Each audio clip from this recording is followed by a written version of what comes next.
Good evening, friends. I welcome you all on behalf of the National Committee of Indian People's Theatre Association. All of us know that this is the birth centenary year of legendary people's poet, revolutionary social thinker and reformer, and one of the founders of Indian People's Theatre Association, Anna Bhau Sathe. IPTA had planned for a nationwide celebration of the birth centenary, but we know that due to prevailing situation due to COVID-19, we could not have the celebration amongst people with social gatherings. Lastly, waiting for months together, we had to think of at least celebrating his centenary on the social media platforms. This evening, we have a panel of Professor Maya Pandit, Dr. Milind, Awad, and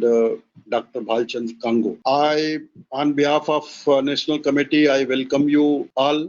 Professor Maya Pandit has worked on the writings of Anna Bhau Sathe, and Milind Awad too has worked on his writings, particularly on the question of the caste and class question. So, and Dr. Bhalchand Kango, who is from that tradition. I mean, the political tradition, as well as he knows the tradition of Anna Bhau Sathe and Amar Sheikh in Maharashtra, in the whole country. So he'll be moderating this discussion. I'm here just to welcome you on behalf of the National Committee of IPTA. Maybe sometimes again we'll bother you, because if the situation permits, we'll definitely hold a bigger All India function somewhere, either in Mumbai or at some other place in Maharashtra, Delhi, and then we'll definitely invite you for that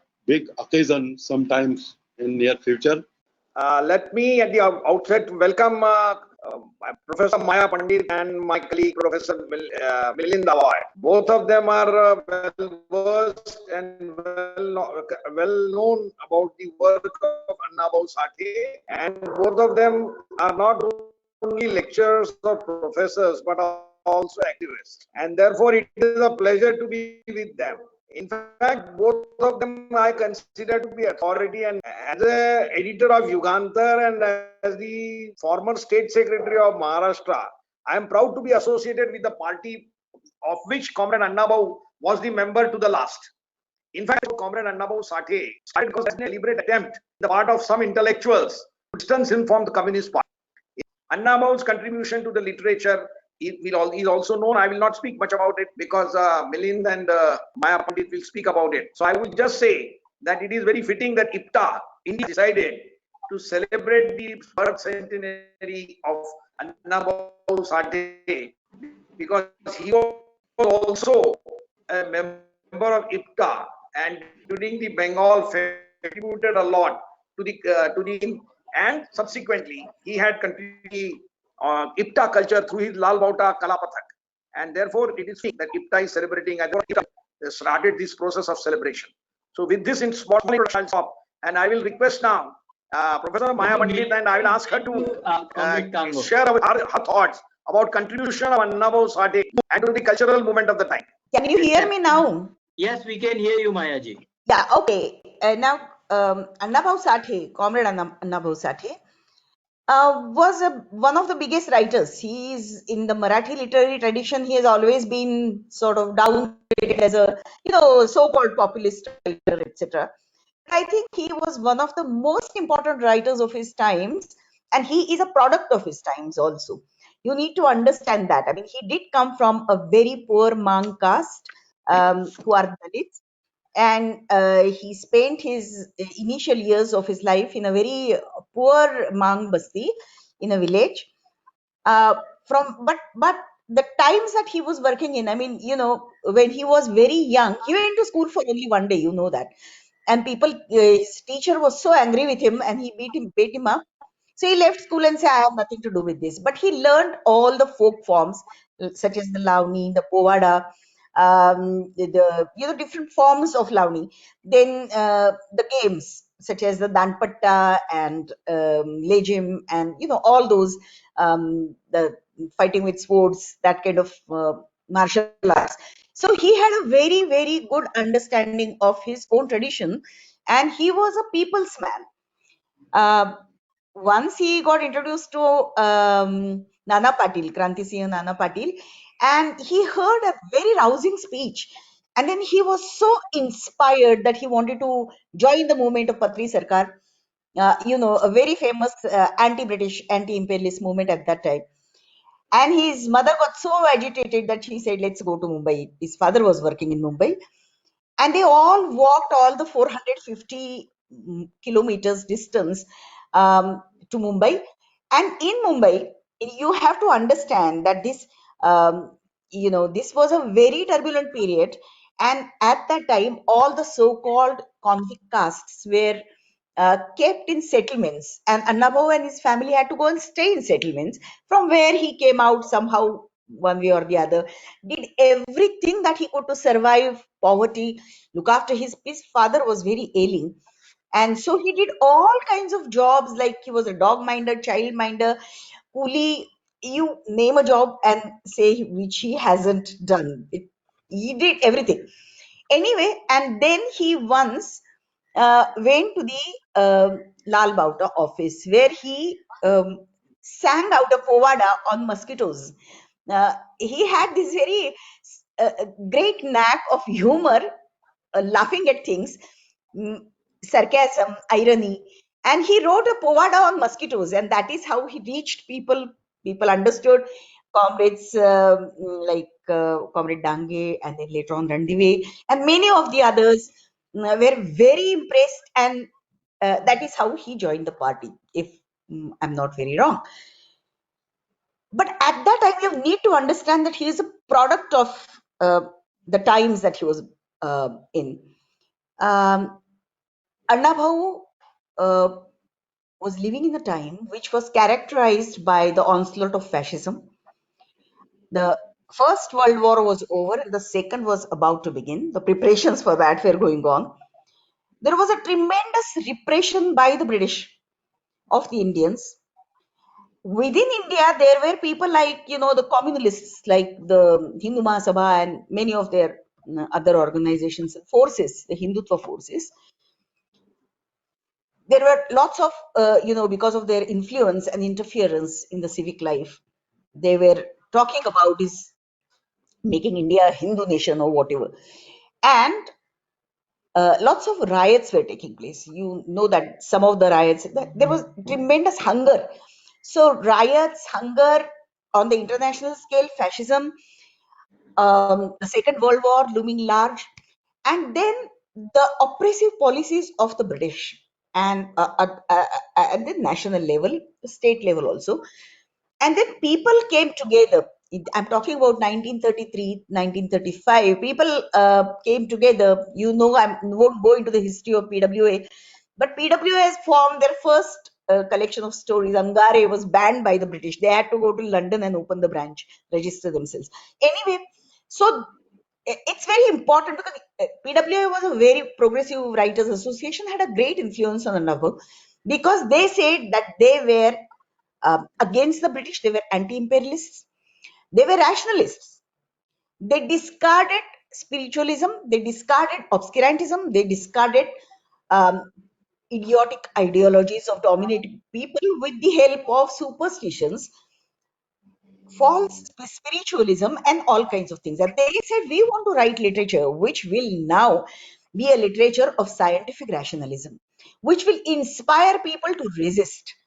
So, rationality and resistance were the two, and of course, the artistic expression of these in literature.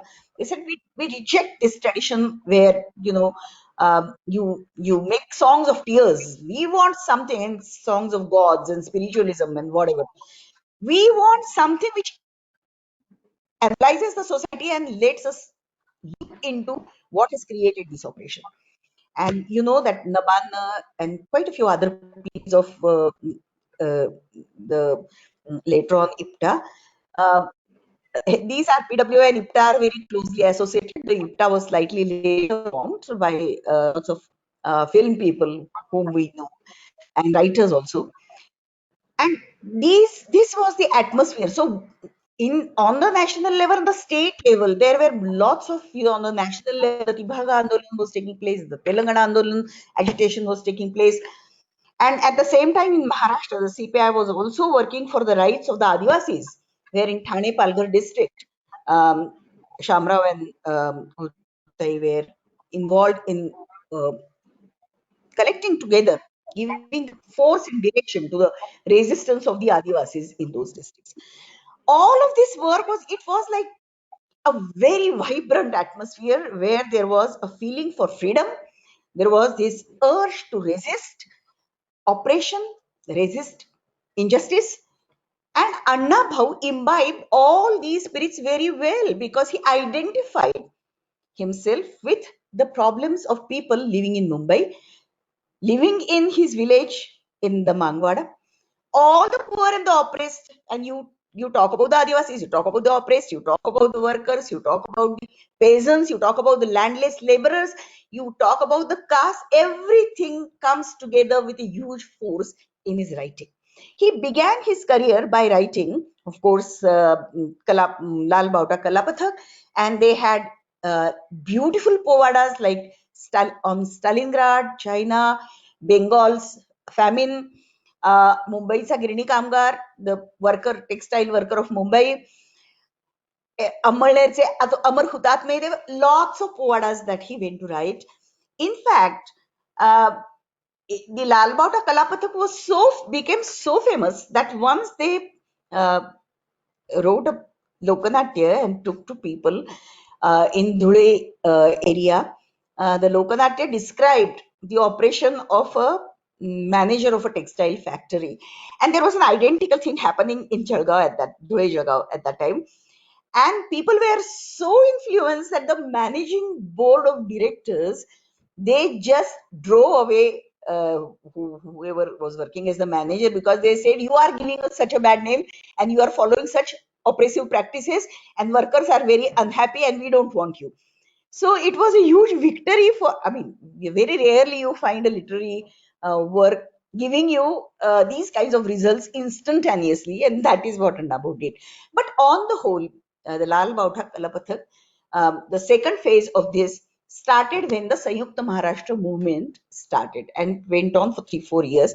And lot of his work, lot of his writing, lot of his Lokanatyas, etc., were written during this time. He must have written more than 27 Lokanatyas and innumerable songs and povadas. And even today, if you listen to a song like Maji Maina Gavavar Raili, my love is left at home in my village, which is actually a very personal tale. At the same time, it's a political tale of some part of which the Maharashtra Ekikaran Samiti wanted to be in Maharashtra. People of Maharashtra wanted to be. You know that Mumbai was supposed to be going to Gujarat, and then Belgaum, Dharwad and other places went to Karnataka.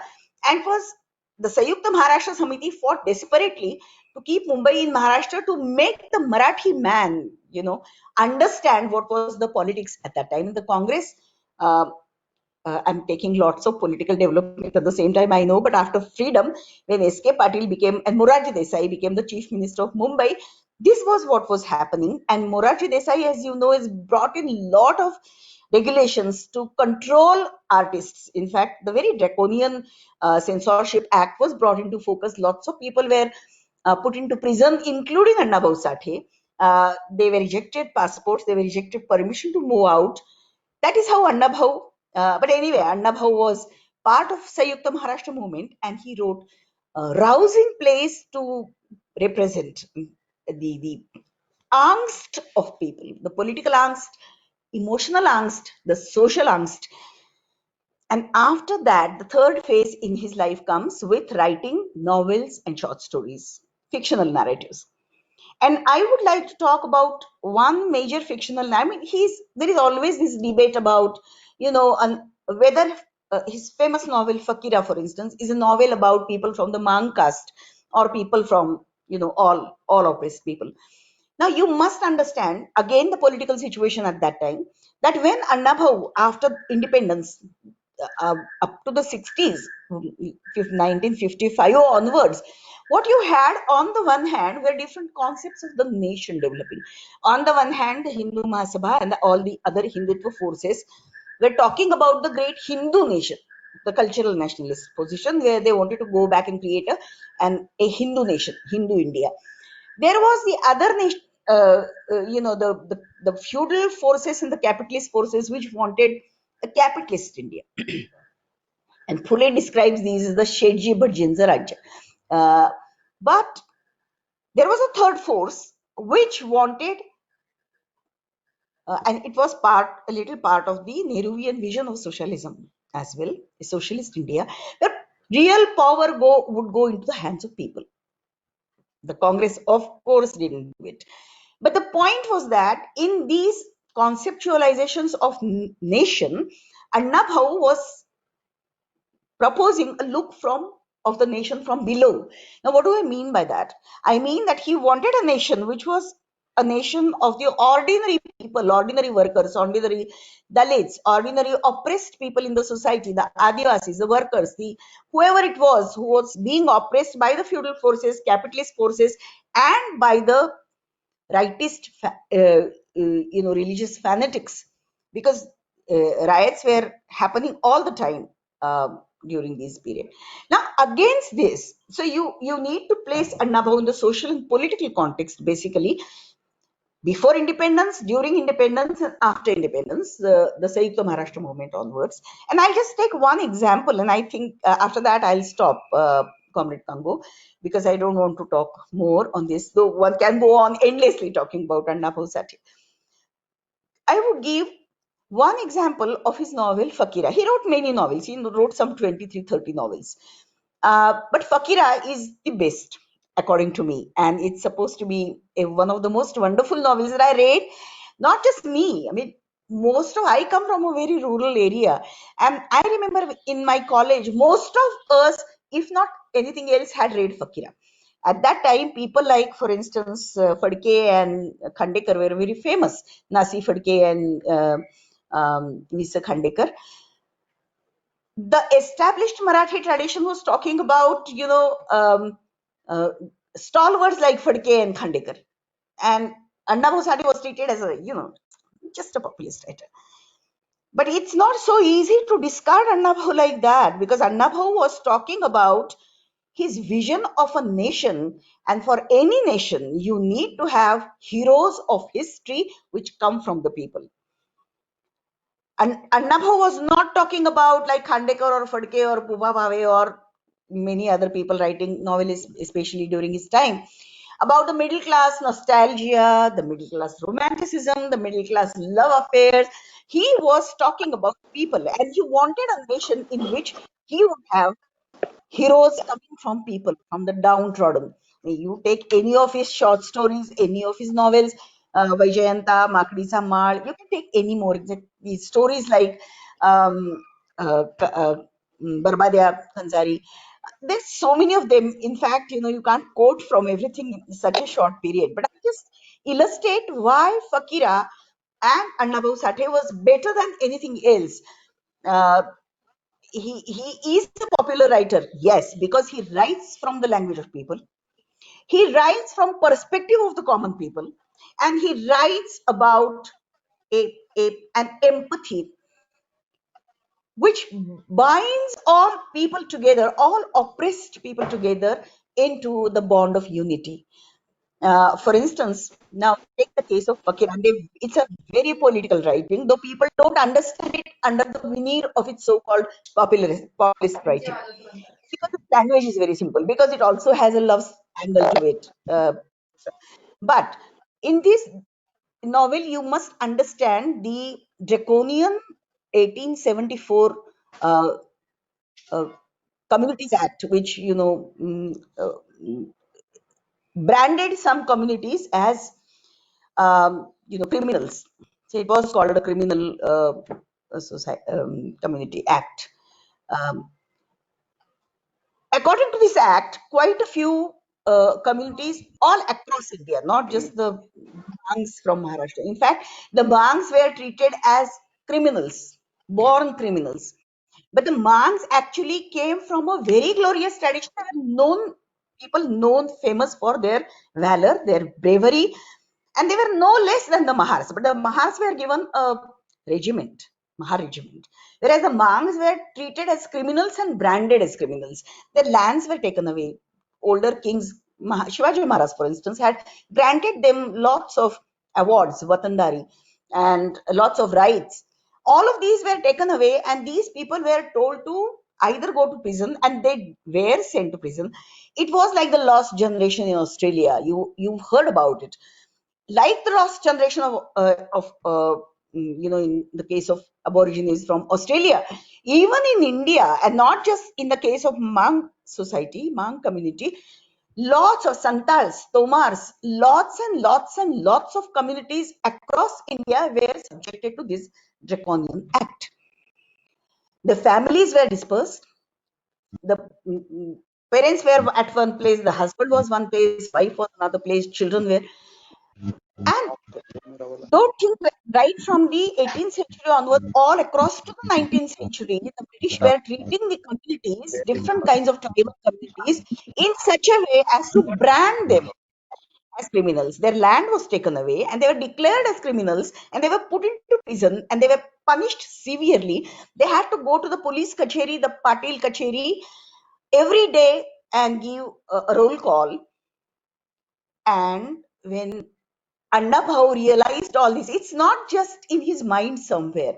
This is a history which is burning in his heart, and it's not just the monk community. It's all these oppressed, so-called criminal communities, criminal tribes, which were being oppressed by the British. And Fakira comes from there. It's important to remember that Anna Bhau has an essay in Yugantar. He wrote quite a few essays actually. He talks about why he wrote about Fakira. Why did he use the kind of language that he used, not just in Fakira, in all his literature? It's a people's hero, it's a people's movement, it's a people's customs, rituals. And Anna Bhau is telling us the story of how this resistance, how this revolt of a common hero of common people, but a very brave man who ignited us with his fire of his revolt against the British imperialism. That is something very important, because when people talk him, brand him as a so-called populist writer, people forget that he's talking the language of people. He's appealing to he's awakening the aspirations of people. He's awakening people to the horrid conditions of life. He is linking his literature, himself, and his movement and his party to all the people who are oppressed and all the people who are resisting that oppression. Now that is something very important, because if you lose that organic connection between his understanding, people's experience, and his vision of a new India, an independent India of people, for people, by people. These are words which are bandied about a lot, but actually, Fakira is one person, one hero. There are quite a few others. Varanesa Vag, Satya, for instance, another hero of Anna Bhau Sathe, and all of these novels were later picturized. There were pictures taken out, made on these. My point is that if you look at Fakira, Fakira is gathering people who are not only from the Mang community. There are Tainu Mahar, comes from Mahar community. There are quite a few others. In fact, the Brahmin Vishnu Panta and the Maratha Shankar Rao Patil, they are also with him. So he is not talking about merely one caste. I agree that he is the founder of the Dalit literary tradition, but there is a basic difference between Anna Bhau's times, Anna Bhau's perception of Dalit writing. Dalit includes from probably all the people, but he is also talking about the monks. My point is that class and caste, in this sense, become one with anti-imperialist struggle, become organically a resistance of unification of people and making them fight against this. And this is not a fight just of Fakira, because the Tomars, the Santals, and there are so many of the Killedars, the Ramoshis, all of these people revolted against the British, and the British were trying to suppress this revolt. And all through the 18th and 19th century, you see these revolts taking place and they're being suppressed. Fakira's revolt is of that kind. It's not merely a story. In fact, none of Anna Bhau's stories are about any particular specific caste. They're people from different castes. Yes, Fakira is from the Mang caste, but as a Mang caste, he represents the oppressed people, and that is how Anna Bhau is trying to give us our heroes, give us our songs, give us our ideals, and give us a foundation for establishing, founding a nation which would be the nation of the people. That is his view from below. So he's not looking from top down, he's looking from below and saying that these are my people, and we will build up from the grassroots a nation of the heroes, a nation of the heroes from all oppressed people. So his heroes are never, traditionally very historically, or people whose peons are been written, or songs sung about, etc., whatever. He is talking about a people's culture. That is how the description of jatras, and that is a description of different kinds of customs and rituals and festivals comes in his novel. They are people's culture. And remember, Anna Bhau also links himself not just with all the oppressed communities in India. He links himself with the oppressed communities all over the world. Why does he write Stalingrad Saprovada? About China? Why does he write about Amalner Hutane? Why does he write about so many others that are happening all over this world? He is the writer of the oppressed, and that is what makes us very proud of Anna Bhau. He came from IPTA, People's Theatre of India, Indian People's Theatre Association. Uh, he had stalwarts like Balraj Sahani and so many other people. Khwaja Ahmad Abbas has his friends, Prithviraj Kapoor. So many of these people, in fact, Shailendra, all of those people writing in films, acting in films, writing scripts. He also wrote film scripts. You know that he also acted in quite a few films. And I think it's not really possible to, within 20, 15 minutes, half an hour, 1 hour, to summarize Anna Bhau's contribution to Marathi culture, to Marathi literature, and to the literature of the oppressed all over the world. I find two major Marathi writers who've uh, lauded him like anything. One was Acharya P.K. Atre, and the second was Namdev Dhasal. P.K. Atre said that he is a writer par excellence. He has said quite a few things about Anna Bhau Sathe. You can read it in the original. And Dhasal said he is one of the world writers. Now, both Atre and Dhasal are not people who you can take me at my, refuse to take me at my face value. But Atre and Dhasal were two absolutely, mountains of literary achievement, great names in Marathi literature, all Indian literature. And this is their assessment of Anna Bhau Sathe. I have translated Fakira and some of his other stories into English. Leftward is bringing out that book, and I've written a detailed introduction to it too. So probably, Anna Bhau Sathe will reach. I'm not the first one, mind you, to translate Anna Bhau, because he's been translated already in 27 different languages. Is it 27? Yeah, something like that. Lots of small dialects, languages, especially where there were communist states. But I certainly know that he is translated in French and Portuguese, I think, Russian, of course. So maybe English also, because I got very conflicting views on his English translations. I tried to get them, but I couldn't. Anyway, so he is a man, and of such Himalayan heights, really. I mean, just because people loved him as a writer, common people loved his songs, loved his stories, loved his films, loved his novels like anything. He was the best for them. And you can't reject really that view as a mere populist view. It's a politics, cultural politics, to denigrate Anna Bhau like that. And it's such a sad situation that even today, except for the Maharashtra Sahitya Rajya Sanskruti Mandal, except for the volume prepared by them, Anna Bhau's, all the works of Anna Bhau haven't come out in translation. Leave alone translation, haven't even come out, haven't been published together, which is such a sad state. I mean, we publish all kinds of people, but we don't publish Anna Bhau Sathe. Anyway, so I think he's a great writer, and he's a people's writer, and uh, not populist writer. He's very major political writer. He demonstrates how popular literature used to incite resistance, how to inspire them. When I read Fakira first, I was inspired. I said, who are the British? Why should they do things like that? I mean, but Fakira had become like part of my inner nature. So, and it wasn't just me who was affected like that. I could see that happening in in my house. My brother was a huge fan. And I come from a rural area. Most of us did not read anything else but Anna Bhau Sathe. He has loads of stories, and I would love to go into each of these, but we don't have that much time. And I think I have already taken more than what was given to me. I'm so sorry about it. But I'm very thankful to Comrade Congo and Manish and Rakesh, and of course Milind. Um, I'm very happy that I am part of this group of people who will be discussing their love for Anna Bhau, analyze him, talk about him, and let us get together to carry forward this tradition of changing the world. Because philosophers have described the world in various ways. The point, however, is to change it. And Anna Bhau shows in his own way, his own unique way, how to change it. So thank you very much. And I wish you could read Anna Bhau Sathe in my language, Marathi. Thank you.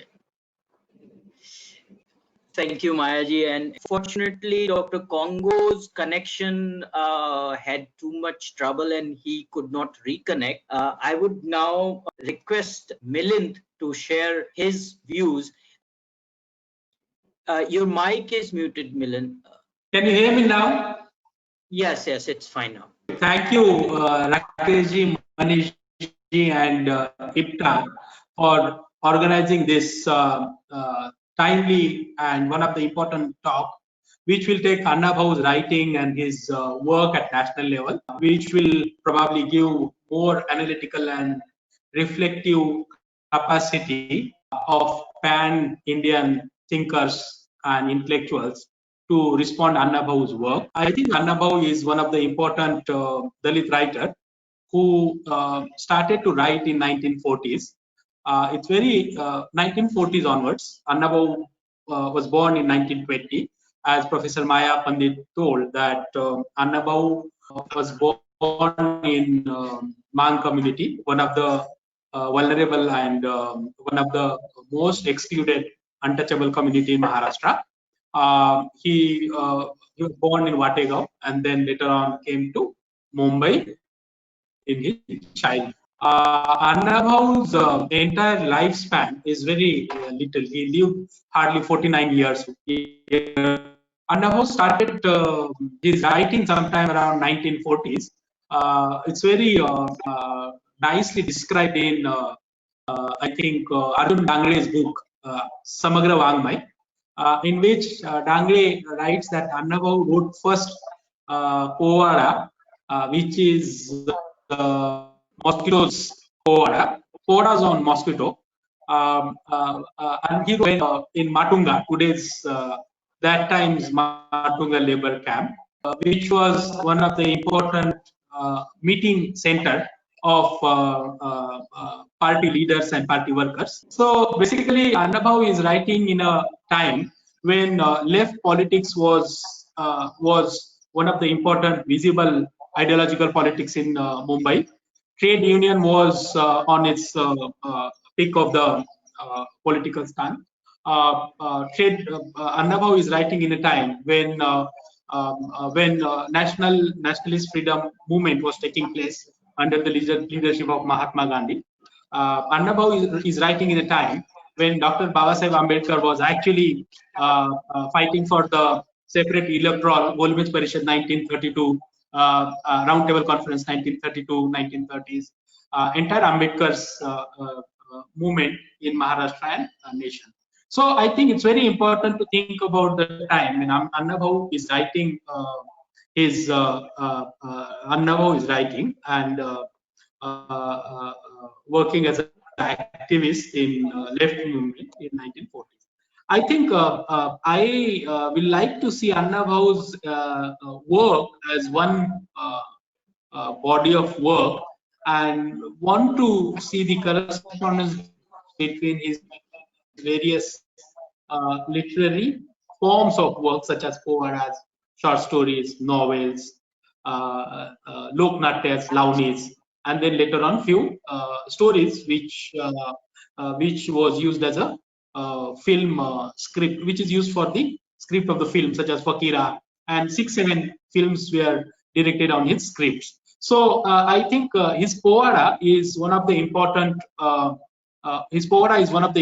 form of his writing, in which I think Anna Bhau's writing, Anna Bhau's ideological politics was very visible.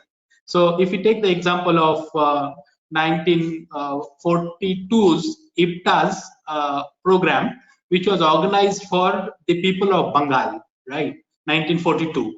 So that time, Anna Bhau wrote one povada which is called Bengal Jihad. So people who were suffering in famine in Bengal. So Anna Bhau is writing Bengal Jihad in 1942. Anna Bhau wrote his one of the povada which is Stalingradsa povada and Leningradsa povada, which is povada is basically one of the literary form which is like a martial song, right? Martial song. So this is one of the dominant form of performance and literary style in Maharashtra. So Stalingradsa povada and Leningradsa povada is one of the povada where which shows the Anna Bhau's intellectual connect of communist politics, right? So Anna Bhau is writing about Amalnersa povada, one of the povada which is devoting. He wrote that povada in memory of the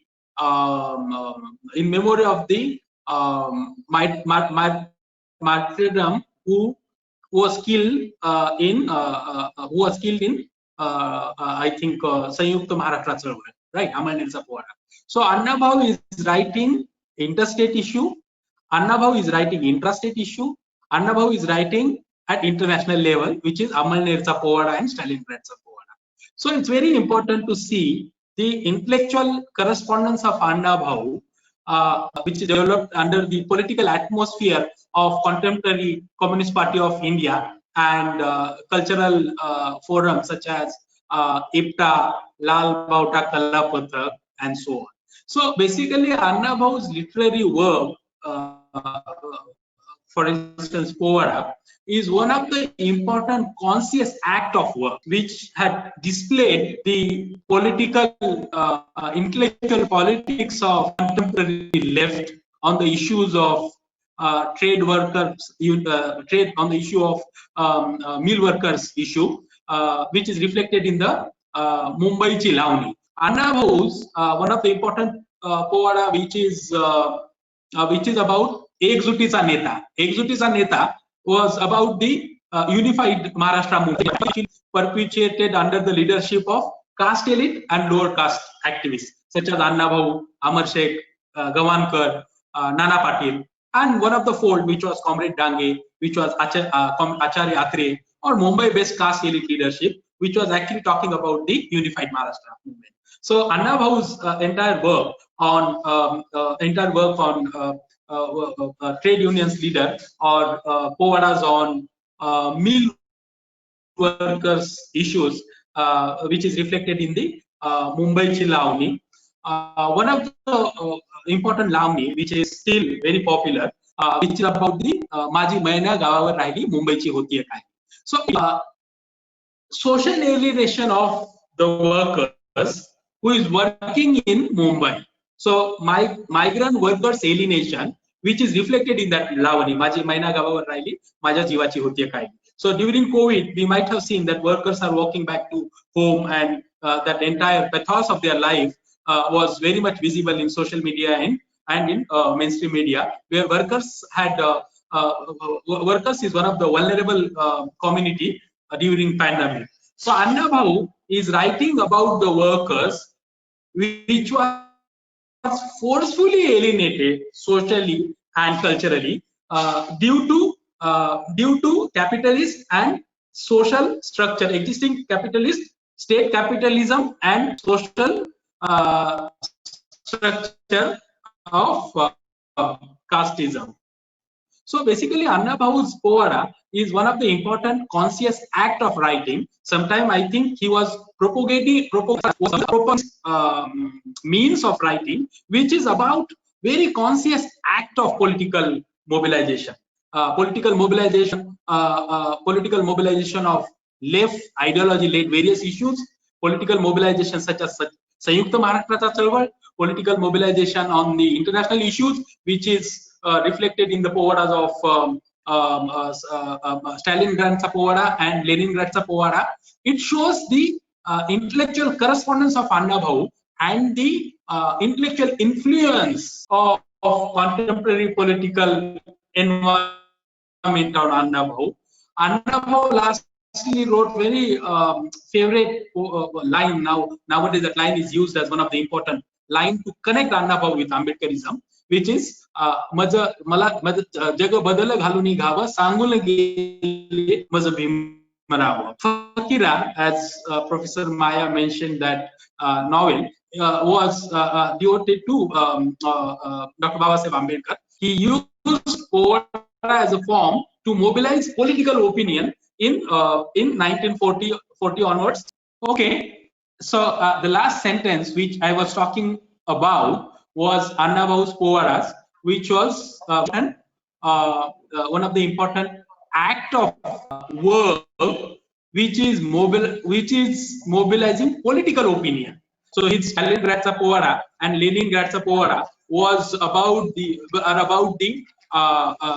revolution, which is revolution which took under the leadership of Communist Party or workers movement, which attacked the Tsars and communist feudal landlordism in Russia. Yeah, so Anna Bhau was being a communist party activist. Anna Bhau's writing was one of the important response to contemporary communist politics, and his writing was one of the important tool which had used to mobilize communist pro-communist politics in rural Maharashtra and in Mumbai. So this is one issue which I want to raise. Second, his short stories and novels. I think Anna Bhau is very good in his observation.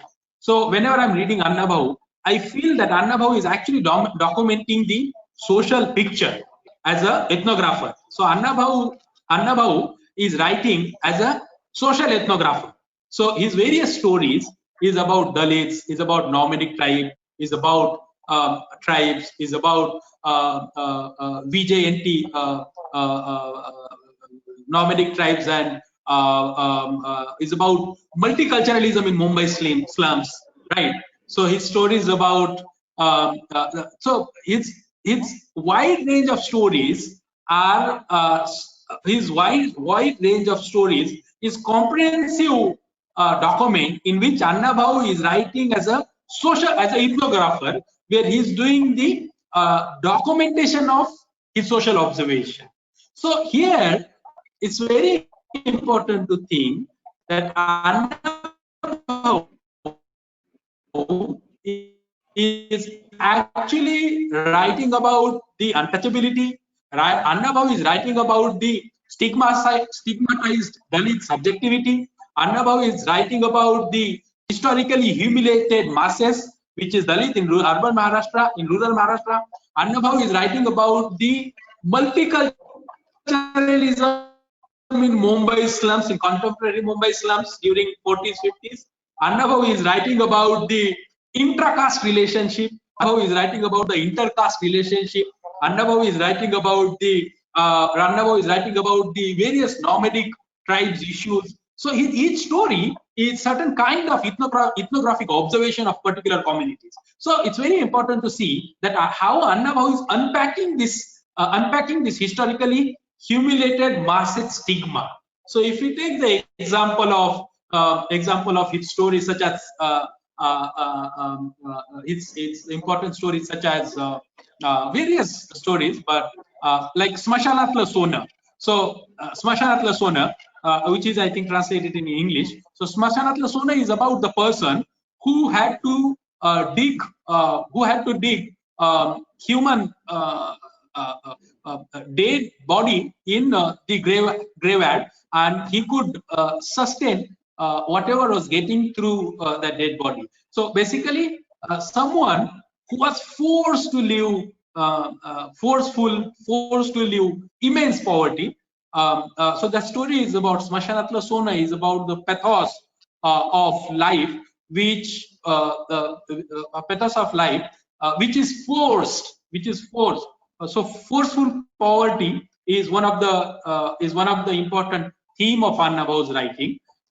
His another story, which is Sapra, which is about the Ambedkari movement and influence of Ambedkari movement in rural Maharashtra. So Sapra is a story which is about the Mahars who enhance themselves to live a dignified life with buying that particular patta at tehsil level village or block level village, right?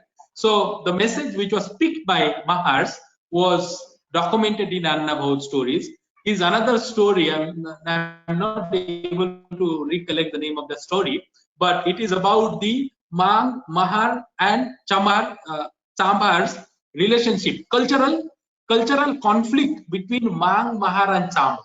So now the story is about the intra-caste issue of intercaste, scheduled caste, right? So Anna Bhau is very correctly writing the intra-caste issue of scheduled caste in his story as an ethnographer, where he is writing about the Chamar's idea of purity and pollution, writing about the denial of doing barter work of Mahars under the leadership of Ambedkar.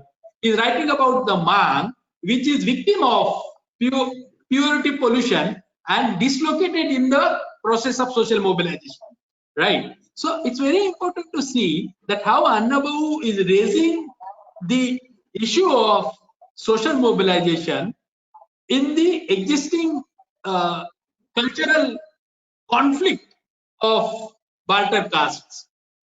His another story is Mari Aicha Gada, which is about the scientificity, because nowadays now we are living in a plague, and even now we do see a lot of people are talking about superstition and non-scientific temperament, right?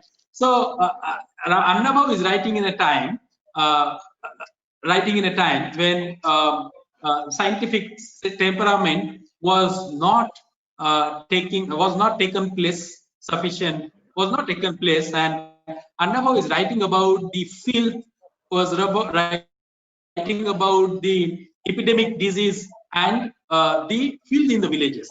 So the reason of epidemic disease was not about the curse of Mariai. Mariai is one of the polluted goddess, which is praised by scheduled caste or untouchable population.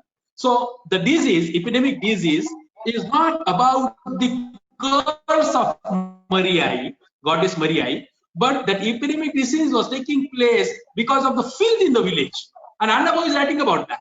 So Anna Bhau is actually writing about the scientificism, writing about the anti-superstition, writing about the secularization of the society, writing about the intra-caste issue of scheduled caste among scheduled caste or untouchable castes, writing about the untouchable relationship between Ram Ravan Yuddha is very good story. Ram Ravan Yuddha or Mukul Mulani story. Barbadya Kanjari is one of the story which is about the pathos of nomadic tribe person's lives, or the story of nomadic tribe person whose snake is the source of his livelihood. Anna Bhau is actually covering the wide range of issues and documenting it as one story, right? So probably this is one of the issue which is very important to think about. I think one of the important theme of Anna Bhau's writing is basically agrarian feudalism and the victimized female characters in the agrarian feudalism. So Anna Bhau is actually has written immensely on the sexual control of women's mobility in agrarian feudalism. Anna Bhau has written immensely on the women's vulnerability in the Mumbai slums, and he is indicating that due to industrialization, he is actually writing about the nexus between state capitalism and caste elites. Anna Bhau is writing about the contemporary politics of Congress because is one of the important play. So Sedlice election and Shantata Mironuk, these two plays are one of the important critique of liberal democracy, where Anna Bhau is criticizing the nexus between contemporary capitalists and caste elites. So in Mumbai, the owner of the industry is actually in nexus with the caste elite or caste elite political leaders, which is Congress leaders. So Anna Bhau's Sedlice injection and Shantata Mironuk Chalu Ahe is one of the important critique of state capitalism and liberal democracy. So it's very important to think that how Anna Bhau is actually responding to multiple issues such as casteism, such as capitalist mode of production and in that mode of production. Anna Bhau is responding to the issue of agrarian feudalism and the humiliation of untouchables and women's in agrarian feudalism. Anna Bhau is responding to the issue of Mumbai and non-Mumbaikars, which is Mumbai Chilauni. Actually, Anna Bhau is talking about the forceful and historical humiliation which she is suffering in the agrarian feudalism. Here, Anna Bhau is actually going close to Ambedkar's method of annihilation of caste. Dr. Ambedkar talked about the caste is not the division of labor, but it's division of laborers. So Anna Bhau is actually describing the division of laborers through his ethnographic writing in his various range of stories, povadas, loknatyas, and so on. So the point which I'm trying to raise here, the point which I'm trying to assert here is that Anna Bhau's entire work is actually about anti-caste, anti-class, and about patriarchal notion, in which Anna Bhau is talking about and writing about the issues of these historically humiliated masses in his wide range of writings, povadas, kathas, short stories, and so on. These are various forms which is adapted by him. But Anna Bhau was one of the important public figure. Baburao Gurau has very interesting argument about the public image of the Anna Bhau's image of public figure in Mumbai. Where he's saying he has written immensely on that, where he says that Anna Bhau was one of the popular leader in Mumbai during 40s-60s. Trade union leader, was one of the important political center of various metros in India, such as Mumbai, Madras, Calcutta. Trade union was one of the visible political culture in Mumbai. Anna Bhau was one of the important figure in the trade union communist movement in Mumbai. Anna Bhau had intervened through his observation and writing, and as I said, through his ethnographic observation in the issue of agrarian feudalism and casteism, and empowered that issue through his observation and documented in his stories. So entire work of Anna Bhau is actually about the anti-caste, anti-class ideology, and that influence had immense influence on Anna Bhau's writing. That is something which I think it's important to share. Thank you. Thank you, Milind. I think it's so overwhelming for me to say anything after listening to you and Professor Maya. To me, it appears that Anna Bhau was a vision of progressive, egalitarian, modern society personified. The range of his work, the art forms that he used, the questions that he engaged, starting from a mosquito, which is personal level problem, could be a personal irritant, to the story of what's happening in Stalingrad and what's happening in the Second World War and the global scale.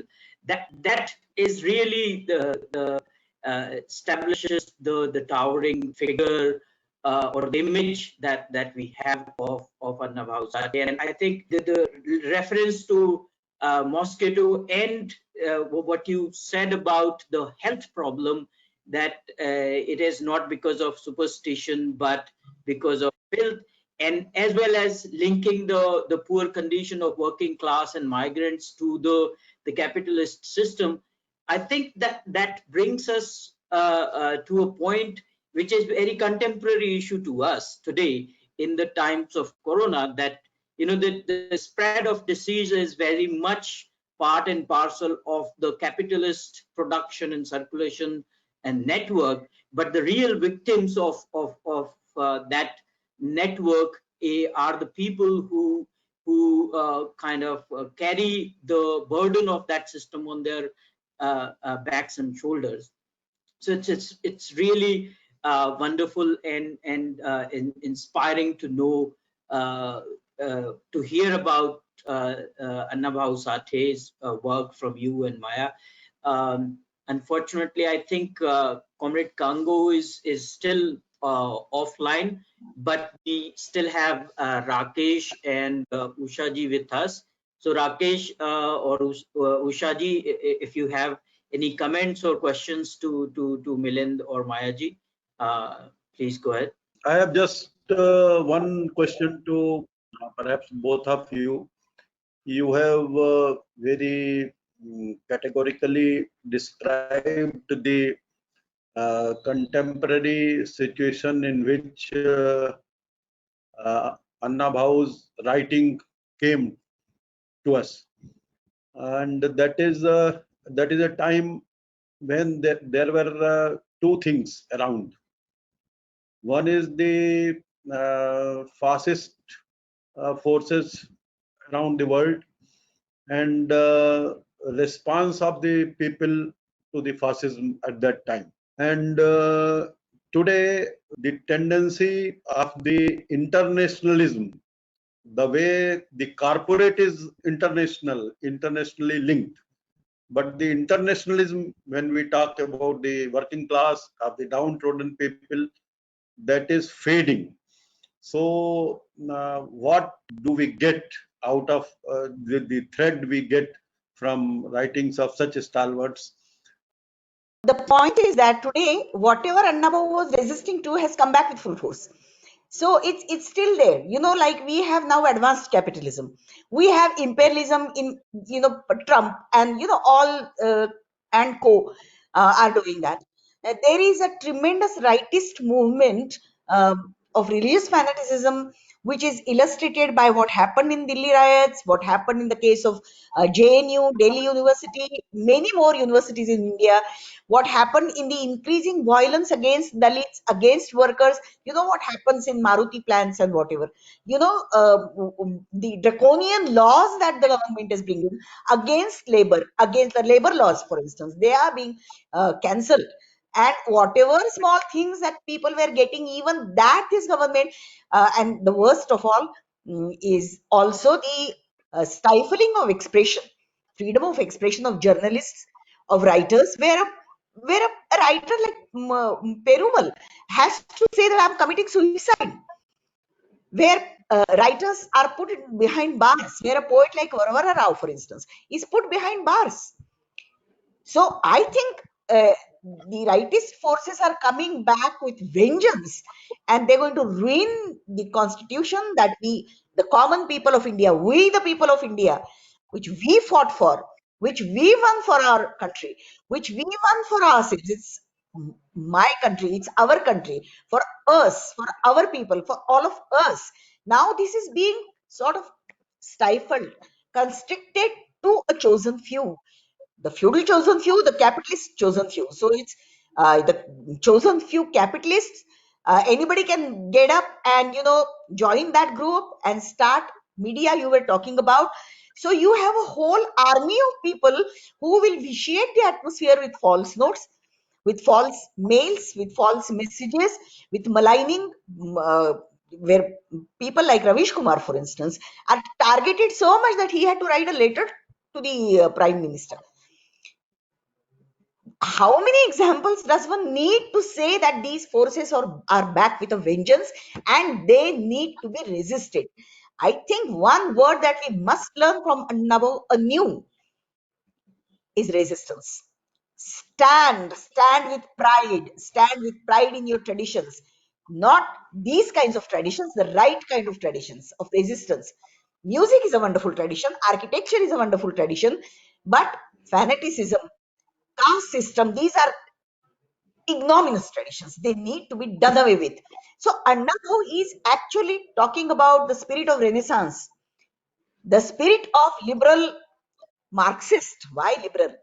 He is talking from a Marxist perspective about the issues. And I think Marxism is not really a word which is very popular at this time by social media, which is run by these henchmen of rightist ideologies. But ultimately changing this world, if that is something somebody believes, then I think Annabhau, as I said, is the ticket, because he teaches us. He had his own ways of resistance, but today the thing that was happening in Annabhau's time, we are not short of any of those forces, any of those things. They are happening with a vengeance. So I think freedom of everybody is at stake now, and unless we stand up and fight against it, our lives are going to be ruined. Like what happened to the during the period of lockdown, for instance. Where thousands of lakhs of workers had to walk away, millions of lakhs of miles, hundreds of miles. I'm sorry, but you can imagine with empty stomachs, people died. People died in accidents. Mothers died. Pregnant mothers died. Now, all of this is it. This is what these are the fruits of privatization, advanced capitalism, and religious fanaticism, which is geared to the interests of a chosen few. That is what we have in the society, and that needs to be resisted. We must fight. And fight is the second name of Anna Bhau Sathe. Resistance is the second name of Anna Bhau Sathe. And I think that is the inspiration we look for. It comes to you. You read him and it starts flowing in your veins. That is the kind of writer that he is. And we need to talk in people's language. We need to take this culture of resistance to people in their own language, in their own forms. That is why he uses Povada, he uses Lavani, he uses, n number of Lokanatya Tamasha techniques. Why does he use that? Now, it is true that today we may not be able to use all those techniques just as they are, but we need to, just as he took the older forms and changed them in a revolutionary way, in a radical way, in order to express new ideologies, new thoughts, new modes of action. That is what we need to do. And Nabhau doesn't give you, the imprint of everything, but he gives you a roadmap. He gives you a roadmap, and you need to follow that road. Otherwise, I won't say people will die, because I am an optimist. I'm a communist and I'm an optimist. People will fight, but that fight needs the power of people like us, like everybody, power of workers, power of Dalits, power of minorities, power of women. And now so many of Annabhau's characters are women, and they are the heroines of his novels, protagonists. Take Chitra, for instance. I mean, they're amazing people. They're amazing women. Nowhere would you find, even his Lokanatya Tamasha, Annabhau never commercialized the body of a woman as it is done in Tamasha. It's a very different kind of Tamasha, very different kinds of Lokanatyas, different kinds of stories, films that he has given us. And I think that's why I'm saying he opens up a roadmap before you, and you need to look at the light of resistance that comes through this, the light of scientific temperament. Here we have ministers talking about how, Ganpati can drink milk, and how peahens become pregnant by drinking the tears of the peacock. Where our great leaders go on saying that, we had the technique of joining, Ganpati's head was, elephant's head was joined to Ganpati's body. So we have all these traditions. Stupid. That is what we need Now, to fight against. I like Mayaji's statement, Anna Bhau as source of light, or Anna Bhau as a light of resistance. I think that could be the theme of the year-long celebration, that we celebrate him as a light of resistance by burning our midnight oil, or 24/7, be it online or whenever possible on the ground. We torch the light of resistance. These are the time to resist, and that's a very perfect and apt message to start with for celebrating and remembering Anna Bhau Sathe. So thank you very much, Mayaji, for that tagline, as well as exposing us to the vast work and perspective of Anna Bhau Sathe. Thank you, Milind, for your understanding and interpretation of his work.